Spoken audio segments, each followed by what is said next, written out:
Hello, welcome to Coaching TikTok. I am Coach Rezzhel from Life Coach Philippines, and this is Coaching for Purposeful Living.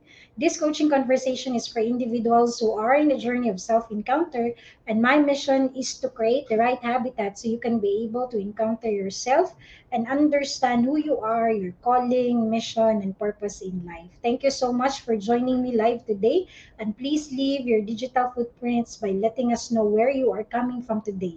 Please do tag a friend and circulate this video to help us reach more individuals who might be in need of what I will be sharing for this session. You may also give some shout outs to people you want to greet and reach out with some inspiring message. Now, if you are watching this on a replay, please do comment hashtag replay. I am streaming via Facebook page of Life Coach Philippines and YouTube channel Coach AI Connect. If you are new to our platform, please like, follow, and subscribe. Now, for those who are just joining me this afternoon, my name again is Coach Rezzhel. I am the operations manager of Decaf Coffee Republic, the home of certified life coaches here in the Philippines, offering 24 by 7 coaching services on demand any time of the day, any day of the week. We operate to inspire people and help transform lives through the platform of life coaching. I am from Life Coach Philippines and a certified co-actively co-create life coach by Master Coach A. Now, Life Coach Philippines is a community of credentialed life coaches offering coaching classes and services worldwide. Now, to learn more about what we do and for individuals who seek for opportunities to help transform lives in every domains of life, feel free to connect with me. I am also a master builder apprentice of Master Coach A, and we build Thrive as we help your unstoppable dream come true. So this is my coaching community, Purposeful Living Coaching Community. So I am the creator and founder of this coaching platform. Now, a coaching community that creates a safe habitat where you can explore your true path as you uncover your deepest calling to live your greater purpose in life. So feel free to join me inside this community. Now, moving on, if you are able to encounter something in this discussion, you can share it and be a blessing as well in the people in your space, in your community, by doing a hashtag pack my bag moment. So it's like when you go through a conference and you are able to get that information or that knowledge or that breakthrough in your heart that there is something that is strongly connecting with you, you can also share that to the people in your space by posting that that aha moment, that pack my bag moment. Okay, and you can be able to also do some hashtag coaching TikTok so we can be able to connect with you with what also transpired or what you are able to also be inspired of. Okay, so feel free to share in your timeline, in your social media, hashtag pack my bag moment.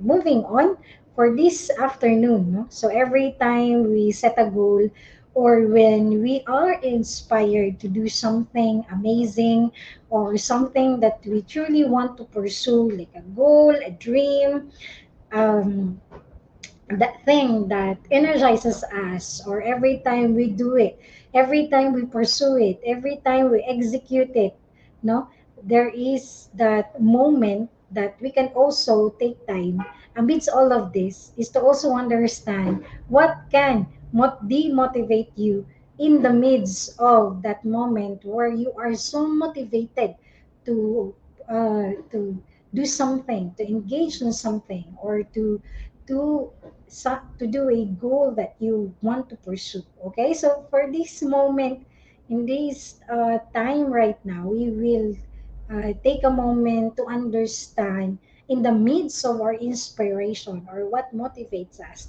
It's also good to understand, to pause, and to understand ourselves. What are the things that demotivates us? Or along the journey, along the process, no, ano yung mga bagay-bagay na pag nakikita mo, at some point, no matter how motivated you are, no, ito yung mga bagay na to na nagpapahinto sa iyo. With the heart, no, yung objective nito, again, for you to be aware. No, awareness is a powerful steps so you can be able to put some solutions or tinatawag nating mga guidelines or how we will be managing it when we hit that point, no?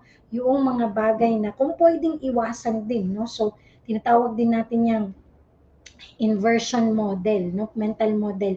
Yung knowing what is that something that we don't want to experience so we can avoid it at all costs, no? So we can take time to list down all the things that we don't want to happen in our lives or in our decision making or in our goals, in our dreams that we want to reach out so that we can avoid it at all costs, no? Lalayuan natin yan at all costs. So just like that, no? Knowing what demotivates us will help us to make sure that we are first aware so that we can provide some solution as early, no? Hindi yung pagdating na doon, no, nang nangyari na yun, demotivate ka, tsaka ka lang mag-isip, no? So it's good na we can take time to listen to ourselves, to assess ano yung mga bagay na nagde-demotivate sa atin so that we can be able to ready, no? At paano natin siya i-manage or kung paano din natin siya iiwasan kung yun yung katotohanan, no? So meaning to say, pag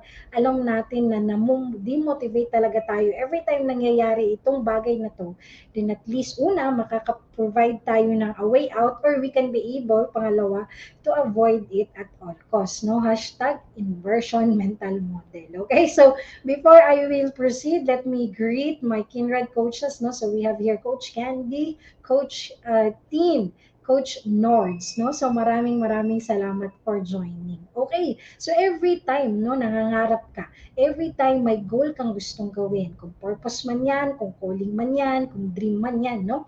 It is important as well that you are equipped to understand yourself in that side of the very answer to this question. What demotivates you? So in order to stay motivated, we need to know what tends to demotivate us. So we all have people around us, we all have patterns in us and situations that are at some point pag ini-engage mo siya, no, nagiging energy suckers, no. So meaning to say na di-drain ka and it keep you from what you want to create. No, especially nandun ka na sa mood magfo-flow ka na or nagawa mo na, no? Tapos meron kang long-term plan, no? Ano tong mga long-term plan na meron ka, you can also share in the comment right now, no? So si Yang Jing, welcome. Thank you for joining. So every time may goal ka, every time may gusto kang i-pursue, no? It's good to take a pause. Ano yung pwedeng maging blockages nito, no? So sometimes we put up with unhelpful situations for different reasons, no? So may mga sitwasyon, no? Again, may mga tao, may mga pattern ka, or pwedeng may mga sitwasyon na pag nangyayari siya, every time it happens, no? Nadidrain ka, nagiging nawawala ka doon sa gusto mo sanang gawin, no? Hindi na nagawa dahil nangyari ito, no? So it's good to take time to understand these things, no? So Coach Sean is also joining. Thank you for being here. Okay, so in situations, no? So it's good to also take time to understand and be aware of different situations that will tend to demotivate you with what you really want to happen. So again, sometimes we put up with unhelpful situation for different reasons, such as like nandun ka na, no? Nandun ka na sa flow mo. Gusto mo na itong i-create, itong pangarap na to, or yung dream mo, ini-execute mo na, or yung goals mo, ginagawa mo na, no? Then at some point, may nangyaring sitwasyon and you are so demotivated with that situation happening, no? Sometimes we put up, meaning to say kahit alam na natin na hindi siya nakakatulong doon sa motivation natin, doon sa energy natin, doon sa excitement natin, still, no, kahit ayaw mo yung sitwasyon na yun, we put up with different unhelpful situations because of feeling of obligation, no? So you could have many reasons, no? So i-sum it up ko lang, or probably din, these are some examples that you can also take time to connect. Now, if it's not connecting, you can also find different situations that is happening in your life that is happening right now, so you can be able to reflect on it kung ano ba yung pwedeng gawin. Especially again, if that situation is bringing so much demotivation in your end, no? So nawawala yung energy mo every time nangyayari siya, no? Um, so we put up with different unhelpful situation because of feeling of obligation, give us excuses for not taking action. Ito yung comfort, no, na part, no, and meets our coping needs. So, yan, since may mga bagay tayong ginagawa, even if unhelpful siya, if it helps us in our coping needs, dun tayo dumidikit, no? So pag nangyayari yan, we need to pause and take time to understand what is the crucial thing to do. Is it to really pursue what you want in life, your goals in life, or is it providing a way of coping on things, no? So kailangan didesisyonan siya kasi kung ginagawa mo ang isang bagay to cope up of something, pero hindi talaga siya nakakatulong doon sa long-term plan mo, then it's time to talk to somebody kung hindi mo siya kayang i-manage, no, or ayusin, or tanungin ng sarili kung gusto mo ba siyang ayusin in the first place, no? So, again, that's two, yun yung crucial na kailangan ding desisyonan, because if you're keeping a situation just to cope up with something, then it will not help you to push on, especially if you have a goal and that kind of space is no longer supporting the goal that you want to achieve in life, no? So, thank you for joining, no? So, andito si Yang Jing. Okay, so by understanding common the motivation factors that may exist in our lives, we can be prepared by knowing what to expect and creating a powerful mind state and life environment that minimizes the impact of these potential roadblocks. Again, the heart of knowing what motivates you is really for you to be able to create powerful ways that you cannot fall into that, no, especially if what you want to do is something that you really want, no. So we cannot afford a motivator, demotivator, or anything that demotivates us to be a roadblock towards the success that we want to achieve in life. That's why it's important to understand and be aware what motivates you. So I'll be sharing a couple of things that we can reflect on, that you can reflect on, so you can decide, so you can be able to take some time right now to be aware, in truth, in your reality right now, what really demotivates you in the middle of the things that you want to pursue. Okay? Moving on, the first one that we can take our eyes on would be clutter and disorganization, no? So how many of you can relate? Pag nandun ka na sa flow, tapos nakakita ka ng clutter, tatayo ka tapos aayusin mo, no?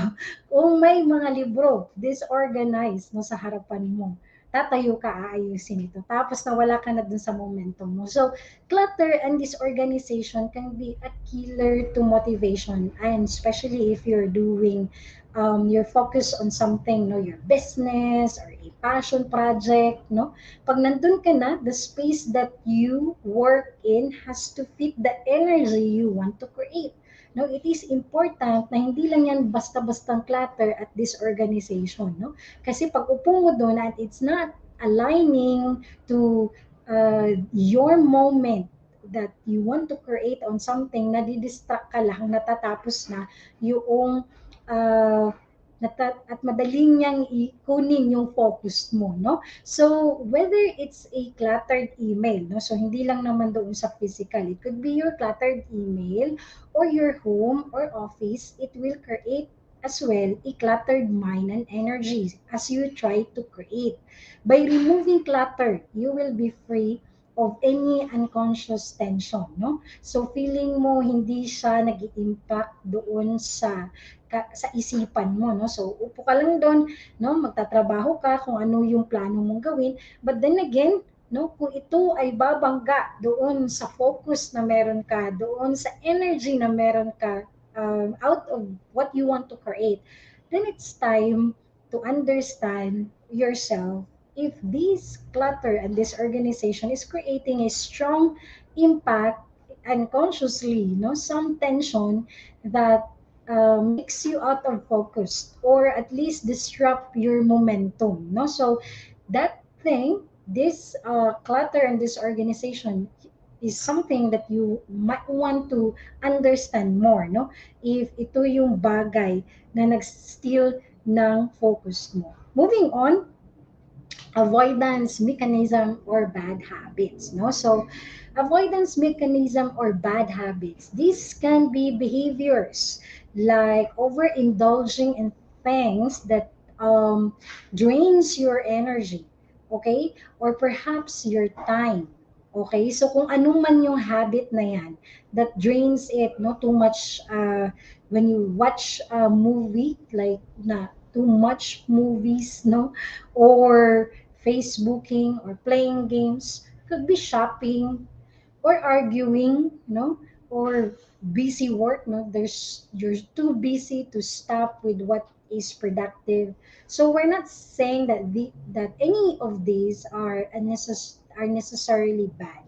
We're just pointing out that overindulging in something can be negative, and that all of these are behaviors, that can distract you from something more positive and productive. That's why you need to understand what are your avoidance mechanism, so meaning to say, imbis na gagawin mo yung project mo, pag nakikita mong may nanonood ng movie, nakisabay ka na din doon, at lahat ng buong araw mo doon mo na lang, you spend more time there than in your project. So again, overindulging, yun yung term dyan, overindulging in something can be negative, and that all of these are behaviors distract us from something more positive and productive. So if you are honest with yourself, you'll recognize that in fact, to actually use these or other avoidance mechanism as a way to avoid doing what you want to do, like what we know about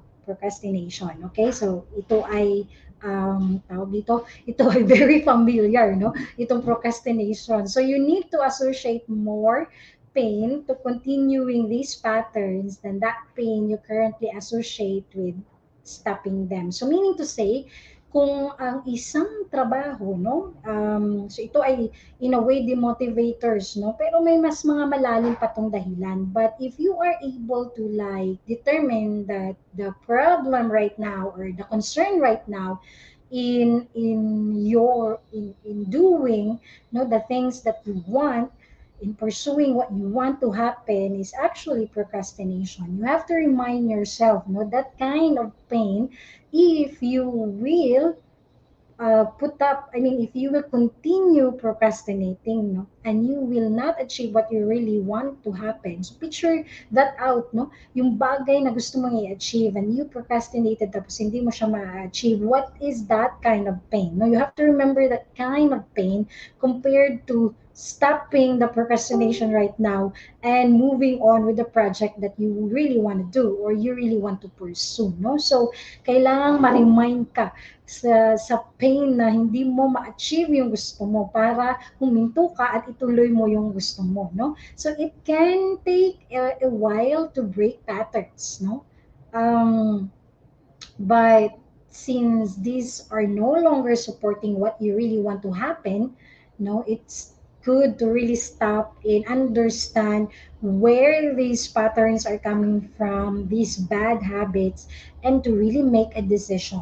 And if it is something really challenging in your end, you can always work with a life coach to have an accountability partner with what you really want to happen in your life. Okay, now, ask yourself what you do to avoid working on bettering yourself, or if you have any habits you want to break. First, you have to notice them and then commit to changing them. That's why awareness is actually the first step for you to be able to commit on something. So take time to also address, or assess what are the things that you are avoiding, and of course the patterns, the bad habits that is keeping you from doing what you really want to do, no? So Coach Marife is also here joining us. Okay, so another one that can be a source of demotivation would be avoiding conflict or confrontation, no? So we don't believe in encouraging conflict and confrontation, of course, but there are times that you have to put your foot down and stand up for what you believe, especially if those things are creating a situation that affects your ability to be successful. Again, ask yourself, are these areas in my life that I need to put my foot down and really stand up? Avoiding confronting something that may be uncomfortable only delays or stops your progress. Again, ang context nito is that when you are, especially if these are the things that are creating a situation that affects your ability to be successful. So it's time to really put your foot down and stand up, no, and say something about what you believe. Again, in the context of if this is something that will enable you to not be stopped nor delayed with the progress that you want to achieve. Okay? Another one would be fear of letting go of responsibility or busy work. So, fear of letting go of responsibility or busy work. So, many people take on more responsibility, no? So, sino ang mga nakaka-connect?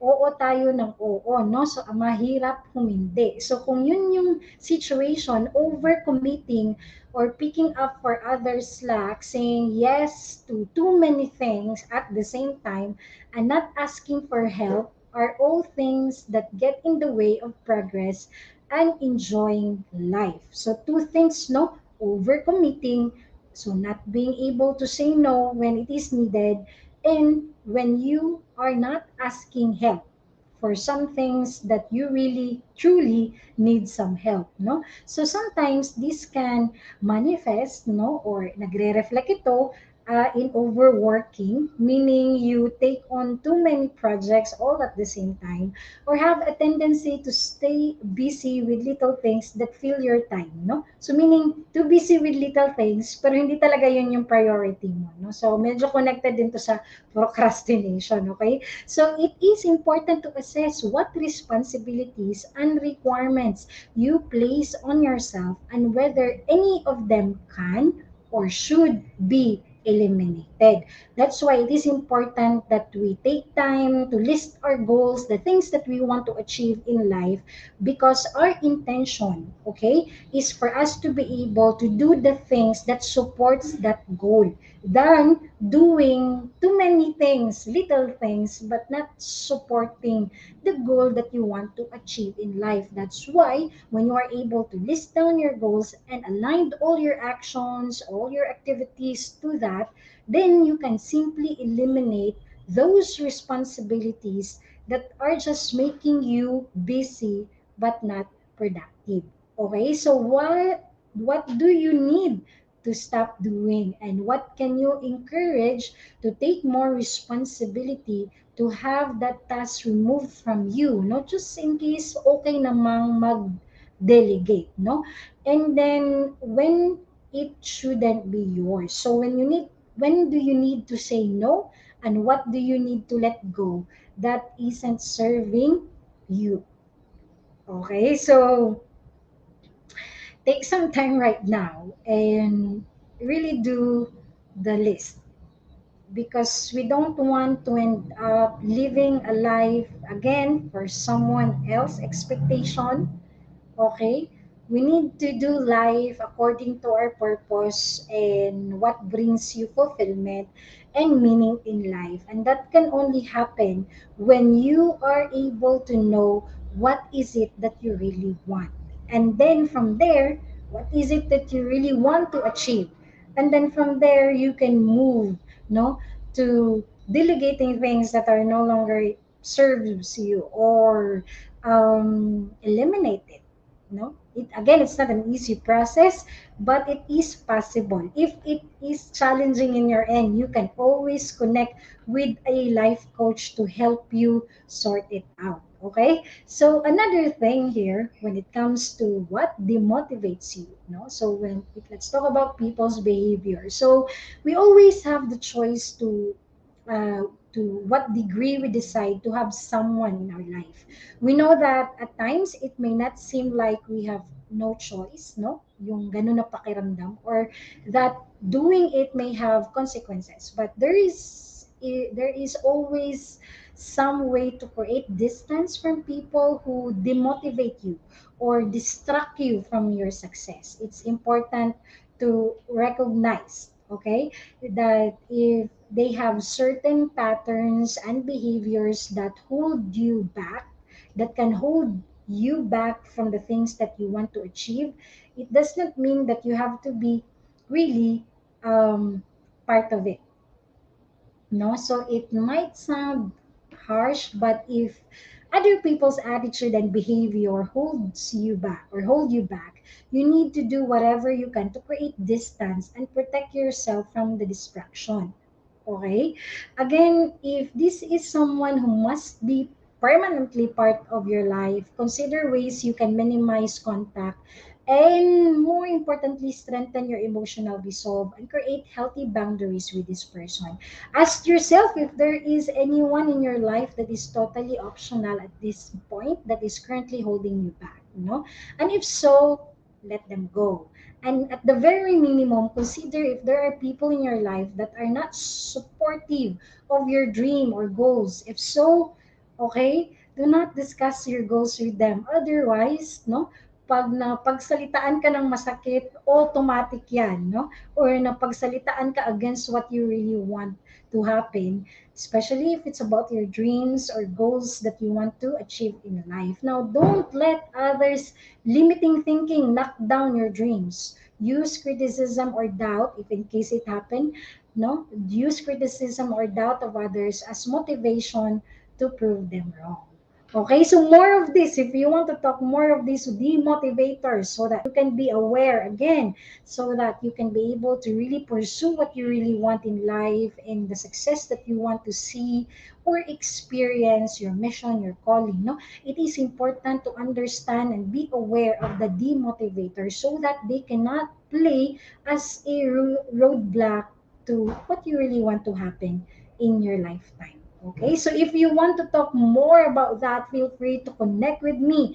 I have a one-on-one coaching package, Path to Self-Encounter. Okay, so this is a one-on-one coaching package that will help you journey back to yourself. To know more about that, feel free to connect with me. Also, if you are one person who wants to also serve your community and you want to do what we are doing, you can connect with me. Okay, I have live coaching immersion class. So if you are still grasping on the concept of coaching and what it can do for your life, you are one decision away from learning and experiencing life coaching. So as you prepare for the second month of the year 2020, I am inviting you to join me inside life coaching immersion class on January 28th at 2 p.m. via Zoom private meeting. So feel free to connect with me for registration assistance. All right. Now, for individuals who intend to embark on a journey of becoming a certified life coach, now Master Coach A offers Go Actively Co-Create Life Coach Certification Program. So this is a CPD accredited course with 40 credit units. So CPD is all about learning new things or refreshing your knowledge by doing new things. And this is what makes CACC Life Coach Certification Program the perfect track for your continuing professional development. So this program includes a 21-day web-based learning and a 3-day live coaching bootcamp with Master Coach A and a 3-day live business bootcamp with senior coaching team. So feel free to connect with me for our next schedule on February 5, and that's 3 consecutive Saturdays, February 5, 12, and 19 from 1 p.m. to 6 p.m. And we want to also invite you. This is Be Learning Society. Save the date on January 29 at 7 p.m. for our mental model masterclasses. Master Coach A will teach about the transformation mental model. Now, transformation is a radical shift of the in the identity level. And this masterclass will go deeper on what transformation is, what is involved on transforming oneself, and the biggest transformation bottlenecks and how to overcome them. So feel free to connect with me at 0917-586-1661 for more information and registration assistance. So maraming salamat no for joining coaches, Coach Nords, Coach Marife, Coach Candy Tang, Coach Tim, Coach Sean, okay, and Yang Jing, thank you for joining. So if you need more help about demotivators and how to work it out so you can be able to pursue your mission, your purpose in life in this lifetime, feel free to connect with us. To connect with me. Okay? Again, that's 0917-586-1661. So to do join us for another coaching conversation tomorrow with Coach Lynn for coaching for emotional safety at 10 a.m., Coach Marife for coaching for overcoming at 2 p.m., and Coach Trisha for coaching for mental model at 4 p.m. So maraming salamat. Once again, this is Coach Rezzhel from Life Coach Philippines for Coaching TikTok. Coaches like us think and talk like this. This is us in the Philippines. Love, bam, boom. Love, bam, boom. Love, bam, boom. Bye. As a business owner, are you overwhelmed by the need to post beautiful, engaging content every single day? Are you left wondering what to write? Tired of scrolling through stock photos that all start to look the same? Confused by complicated graphic design programs? Rise Up Creatives is here to help. Each month, we give you everything you need to create 31 days of social media content in just 5 minutes a day. Customizable captions, curated lifestyle photos, a drag-and-drop graphic design tool, and the ability to post directly to your social media accounts. No one else empowers you with these 4 resources all in one place. Each month, we help you plan your social media calendar by providing you with 31 image themes and customizable captions so you can quickly and easily create engaging content and grow your following. Simply select the image that works best for your feed or story. Then, copy the caption and customize it to fit your audience. 5 minutes a day. It's that quick. Plus, you'll absolutely love our drag-and-drop graphic design tool. Start from scratch or choose one of our beautiful templates to fit your unique brand. When you're ready to export your design, you can download, email, or post directly to your social media accounts. Here's the truth. Our world needs what you have to offer. Don't let technology or procrastination hold you back. Rise Up Creatives is more than an online resource. We're a community helping you overcome your biggest barriers to reach your greatest goals. We're here to help you rise up and be creative.